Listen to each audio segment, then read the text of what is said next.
Welcome to செல்வி சமையல். இன்றைக்கி செல்வி சமையலில் நம்ம ஒரு சூப்பரான சாம்பார் ரெசிபி தாங்க பார்க்க போகிறோம். வெள்ளை சாதத்துக்கு பக்காவாக இருக்குங்க இந்த சாம்பார். இந்த சாம்பார் பிடிக்காதவங்க யாருமே இருக்க மாட்டாங்க.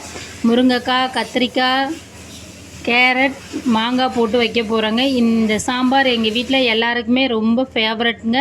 அதுவும் நான் வச்சா எல்லாருமே சூப்பராக சாப்பிடுவாங்கங்க. வாங்க அந்த சாம்பார் எப்படி வைக்கிறதுன்னு இந்த வீடியோவில் உங்கள் கூட ஷேர் பண்ண போகிறேன். வாங்க பார்ப்போம். அடுப்பு ஆன் பண்ணிவிட்டு அடுப்பில் ஒரு வானல் வச்சுக்கலாங்க. வானல் சூடான பிறகு 4 ஸ்பூன் எண்ணெய் ஆட் பண்ணிக்கிங்க. எண்ணெய் காஞ்ச பிறகு கடுகு, உளுத்தம்பருப்பு 1 டீஸ்பூன், சின்ன ஜீரகம் 1 டீஸ்பூன், மிளகு ஒரு 10 மிளகு ஆட் பண்ணிக்கிங்க. ஆட் பண்ணிவிட்டு எல்லாத்தையும் நல்லா பொரிய விடுங்க. 2 கொத்து கருவேப்பிலை ஆட் பண்ணுங்கள். கருவேப்பிலையை ஆட் பண்ணிவிட்டு அது கூட ஒரு 10 பல் பூண்டு ஆட் பண்ணிக்கிங்க. பூண்டு போட்டால் சாம்பாருக்கு நல்லது, வாயு தொல்லையெல்லாம் இருக்காதுங்க. ஏன்னா நான் சாம்பார் பருப்பு போட்டு வைக்கிறதுனால கேஸ்ட்ரிக் ப்ராப்ளம் வராது. அதனால் பூண்டு எப்போவுமே சேர்த்துக்குங்க.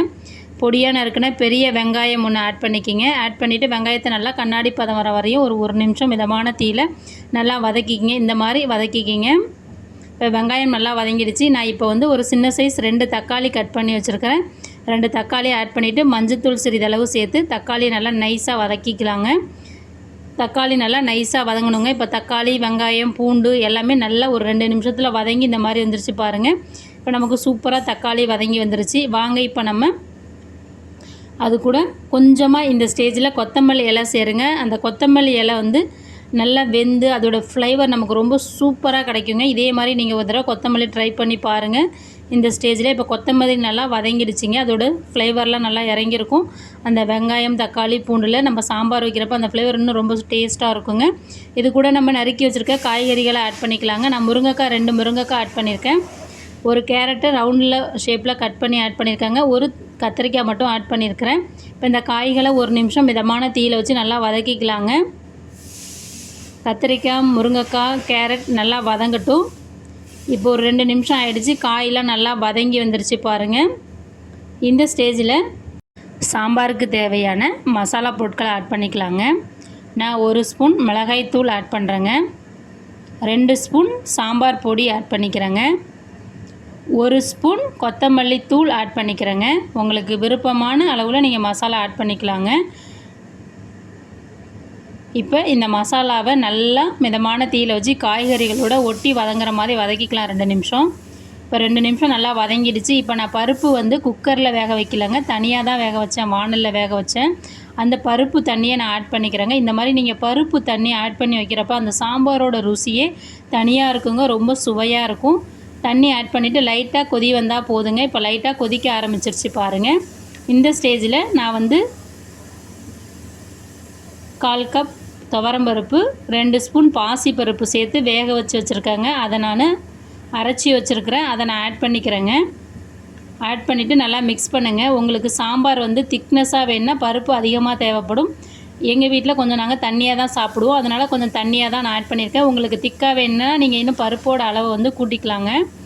இப்போ நான் பருப்பை மிக்ஸ் பண்ணிவிட்டு தேவையான அளவு தண்ணி ஊற்றிக்கிறேங்க. தண்ணி ஊற்றிட்டு நல்லா மிக்ஸ் பண்ணிக்கிறேன்.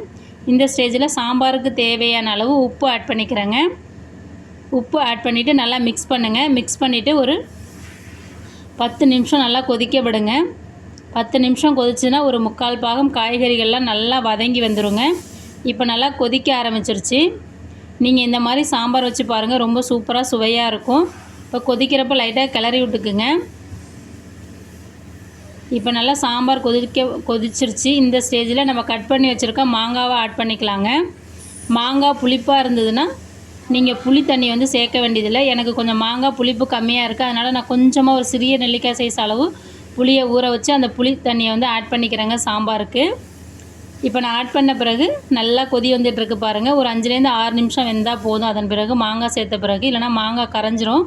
ஒரு சில மாங்காய் இப்போலாம் கரையாமல் வருதுங்க. ஆனால் ஒரு சில மாங்காய் கரைகிற மாதிரி இருக்குது. அதனால் நீங்கள் அதுக்கு தகுந்த மாதிரி பார்த்துட்டு அடுப்பை ஆஃப் பண்ணிக்கலாம். இப்போ நம்ம லைட்டாக கொத்தமல்லி தழை மேலே போட்டுக்கலாங்க. மேலே போட்டுட்டு அடுப்பை ஆஃப் பண்ணிடலாம். இப்போ நமக்கு சூப்பரான சுவையான கத்தரிக்காய், முருங்கைக்காய், மாங்காய், கேரட் சாம்பார் தயாராகிடுச்சிங்க. சாதத்து கூட வச்சு சாப்பிட்றப்ப சூப்பராக இருக்குங்க இந்த சாம்பார். இந்த சாம்பார் கூட அப்பளம் பொரித்து வச்சு சாப்பிட்டிங்கன்னா ரொம்ப டேஸ்ட்டாக இருக்கும். இந்த மெத்தடில் நீங்களும் உங்கள் வீட்டில் செஞ்சு பார்த்துட்டு எப்படி இருந்ததுன்னு சொல்லுங்கள். நம்ம சேனலை லைக் பண்ணுங்கள், ஷேர் பண்ணுங்கள், சப்ஸ்கிரைப் பண்ணுங்கள், கமெண்ட் பண்ணுங்கள். Thank you very much. நெக்ஸ்ட் வீடியோவில் பார்ப்போம்.